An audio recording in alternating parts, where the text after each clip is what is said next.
여러분, 재택치료자 놀라울 정도로 많아졌습니다. 여러분 보시다시피 46만 9,384명이에요. 이게 늘어나는 속도가 굉장히 빠릅니다. 굉장히 빨라요. 뭐 어떤 그 치료보다도 더 어떤 환자보다도 더 빨라진다고 생각을 하니까 그에 대한 충격은 앞으로 훨씬 더 커질 겁니다. 훨씬 더 커질 거예요.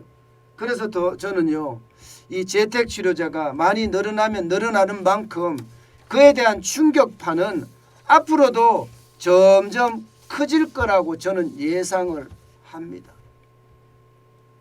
여러분, 그런데 이게 문제가 하나 있어요.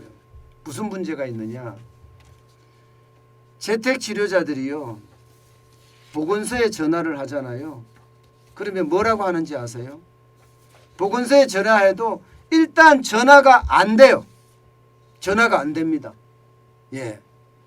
그래서 여러 번 시도 끝에 보통 한 20통, 30통, 심지어 40통, 50통 해야지 전화 통화가 되는데 겨우 연락이 닿으면요, 이야기하는 게 알아서 잘 하시라, 이 말만 하신다는 거예요. 그에 대한 어떤 구체적인 대안을 내놓지 않는다는 거예요. 대안을. 그러니까 재택치료하는 사람들은요, 뭐 특별한 약도 구하지 못하고, 심지어 말입니다, 여러분, 목이 아파서 목 캔디로 버틴다, 이런 이야기까지 나올 정도로 아주 심각합니다. 그런데 여러분도 보시다시피 재택치료자 수는 지금 급증하고 있잖아요.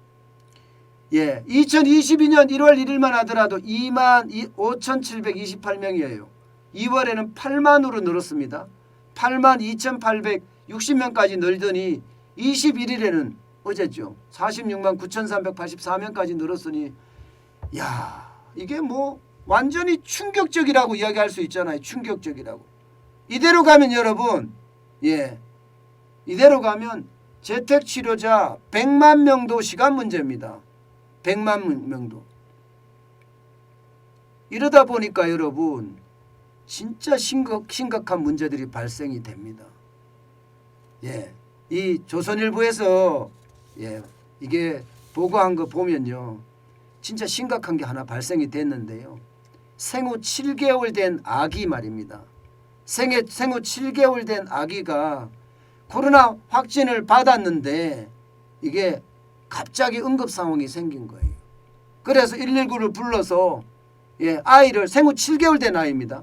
생후 7개월 된 아이를 119를 불러서 병원으로 갔습니다. 받아주는 데가 없어요.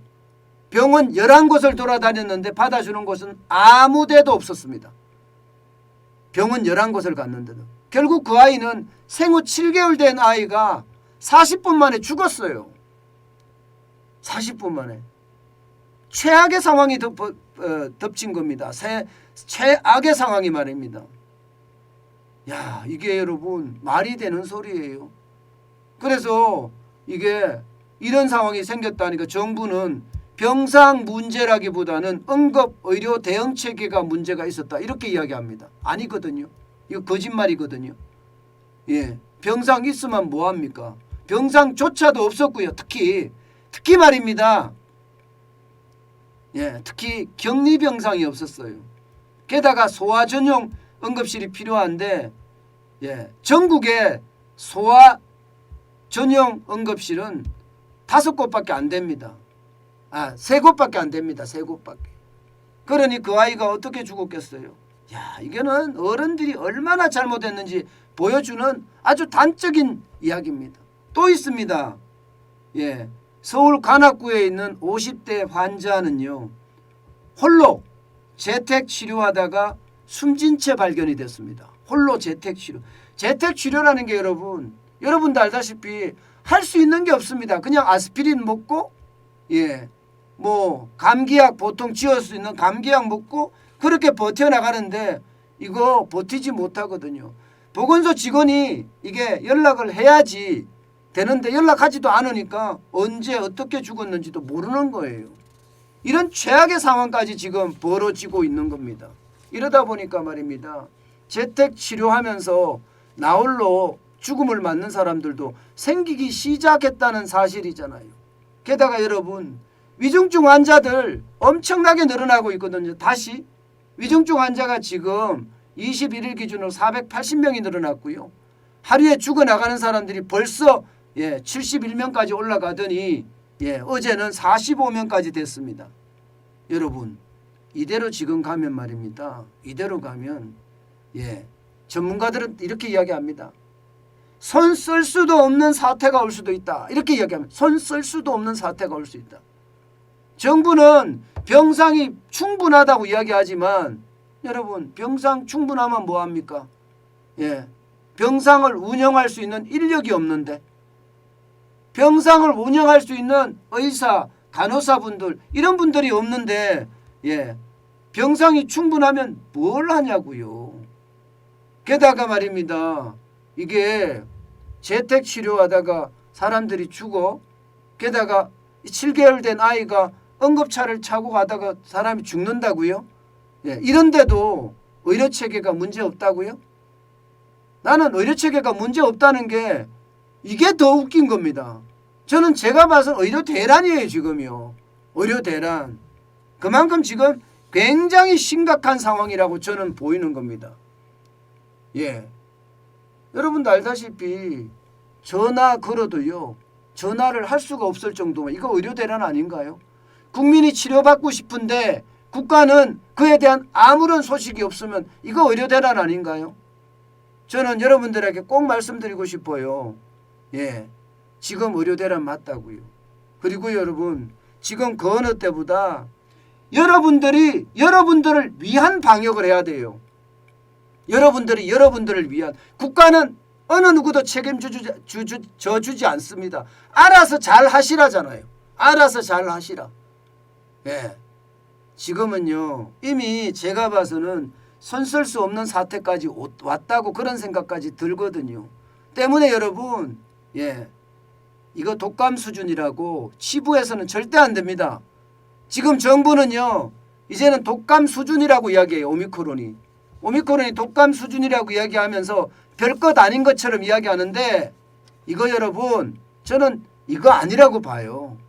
3월 9일 대통령 선거 앞두고 확진자가 워낙 많이 나오니까 아마 그렇게 나가는 것처럼 보이는데요. 절대 그렇게 생각을 해서는 안 됩니다. 왜냐하면요. 확진자가 너무 많이 늘어납니다. 지금 오늘도 10만 명 갈 거예요. 오늘도 10만 명. 어제 기준으로 누적 확진자가 205만 8,184명까지 넘어갔거든요. 오늘도 지금 코로나 라이브를 보면 지금 9만 명 넘어섰거든요. 오늘도 10만 명 갈 것 같거든요. 이제 내일이 수요일입니다. 내일은 어떻게 나올는지 목요일 날은 어떻게 나올는지 이게 20만까지 가면 어떡합니까? 여러분 제가 다시 한번 부탁드리지만 이거 단순하게 취급해서는 안 됩니다. 그냥 독감 수준이라고 취급해서 안 돼요. 정부가 이야기하는 것처럼 독감 정도밖에 안 되는 치명률이니까 걱정하지 말라는 그런 이야기 하시는데 거기에 현혹돼서는 안 됩니다.